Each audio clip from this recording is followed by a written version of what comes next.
Le froid glacial s'empare de la région russe de l'Amour. C'est l'une des régions à peine peuplées de l'extrême-orient russe, avec seulement 800 000 habitants environ, répartis sur un territoire de plus de 360 000 km². L'économie de la région est en difficulté et les gens partent pour d'autres régions de la Russie à la recherche d'une vie meilleure. Le commerce transfrontalier avec la Chine est considéré comme l'un des moyens de sortir de cette situation, mais l'absence de tout moyen de transport fiable a empêché toute activité sérieuse jusque-là. Le pont sur la rivière Khelondiang, juste à l'extérieur de Blagoveshchensk, est entré dans sa phase finale de construction. Le pont fait plus d'1 kilomètre de long et compte près de 20 km de route d'accès.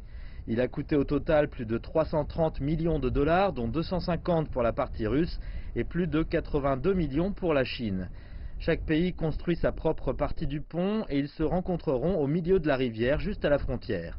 Bien que les deux côtés du pont devaient se rejoindre en mars, le temps violent signifie que l'achèvement du projet sera reporté au mois de mai. Des rivières comme le fleuve Amour posent parfois de sérieux problèmes. Le problème spécifique de cette année est l'épaisseur de la glace. C'est pourquoi nous devons attendre que le brise-glace passe ici et nous pourrons alors continuer à relier les deux côtés du pont chinois et russe. Ce projet de pont a été négocié par les deux pays pendant plus de 2 décennies jusqu'à ce que la construction commence enfin à la fin de 2016. L'ingénieur en chef de la partie russe a déclaré qu'ils termineraient tous leurs travaux d'ici décembre 2019 et que le pont serait prêt à être utilisé. Quelque chose que les entreprises locales et régionales de Blagoveshchensk attendent avec impatience. Ils auront plus d'opportunités et les capacités de transport seront plus stables toute l'année. Nous sommes connectés maintenant, mais ce lien dépend de la saison de l'année. Nous avons des moments de l'année où l'amour monte et le transport entre nos deux pays devient difficile.